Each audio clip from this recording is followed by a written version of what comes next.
আমি অন্য কারোর মতো বলতে চাই না।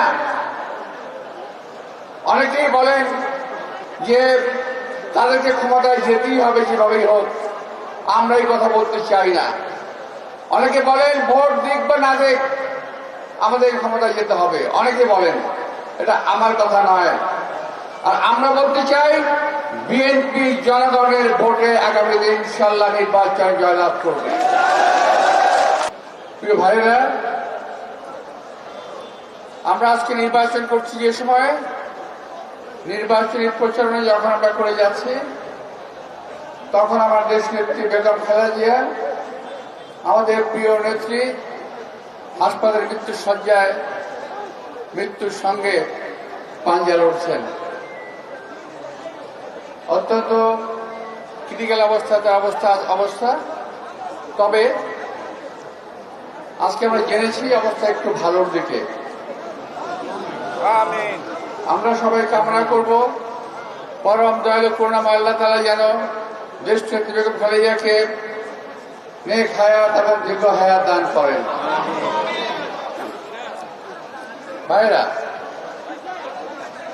আজকে এই সময় আমাদের মিছিল করার কথা নয়, কিন্তু আমরা এই সময় মিছিল করতে বাধ্য।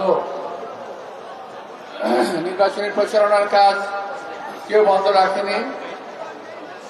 আমাদের কষ্ট করতে হচ্ছে, মনের কষ্ট নেই আজকে আমরা সবাই এখানে আমরা সমবেত হয়েছি।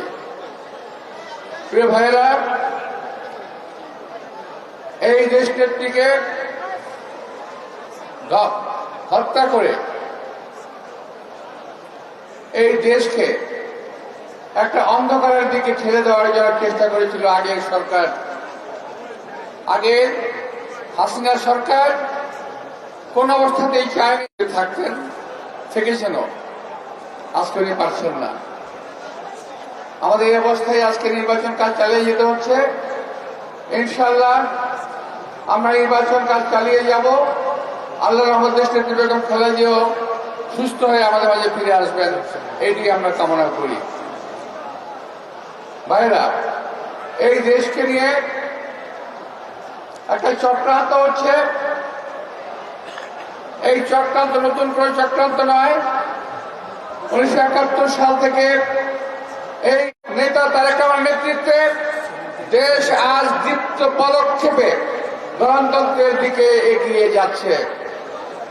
আগামী নির্বাচন প্রমাণ করবে।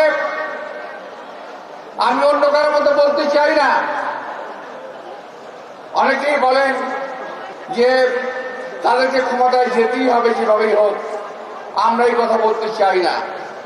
অনেকে বলেন ভোট দিক বা না দিক আমাদের ক্ষমতায় যেতে হবে, অনেকে বলেন, এটা আমার কথা নয়।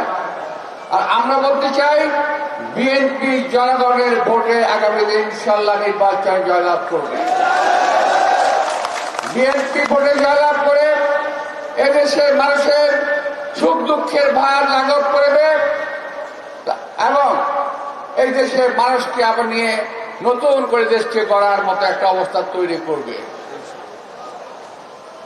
আমরা আশা করছি আমাদের নেতা তারেক রহমান খুব শীঘ্রই দেশে ফেরত আসবেন।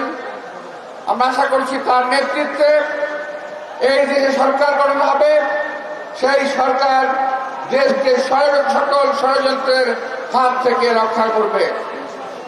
যেমনি আমাদের নেতা শহীদ রাষ্ট্রপতি জিয়াউর রহমান দেশকে বিভিন্ন চক্রান্তের হাত থেকে রক্ষা করেছিল, তিনিও আল্লাহর রহমতে এই কাজটি আমাদের করে দেখাবেন।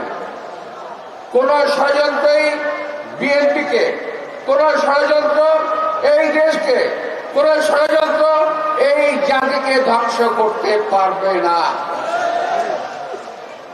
তো প্রিয় ভাইরা, মিছিল শুরুর প্রারম্ভে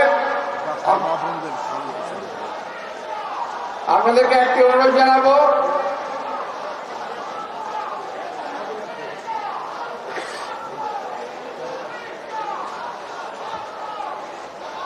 এই ভাই, স্লোগানটা বন্ধ করো না, এই স্লোগান বন্ধ করো।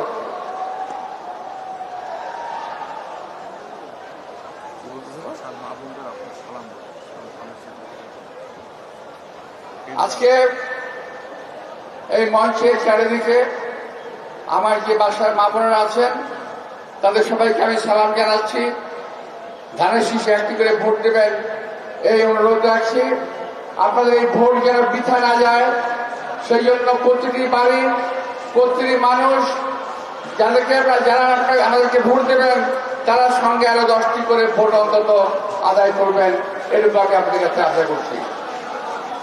প্রিয় ভাইয়েরা, এই মিছিল যেন সুশৃঙ্খল হয় খেয়াল রাখবেন এবং রাস্তায় কেউ কোনো গাড়ির বাধা সৃষ্টি করবেন না। এই রাস্তায় গাড়ি চলাচলে বাধা সৃষ্টি করবেন না এবং গাড়িগুলো চলাচলের সুযোগ করে দেবেন। আপনাদের সবাইকে আন্তরিক শুভেচ্ছা ধন্যবাদ জানিয়ে আমার বক্তব্য শেষ করছি। এখন আপনাদের সামনে আমাদের রাস্তাটি আবার নতুন করে শুনিয়ে দেবেন আমাদের বাড়ি।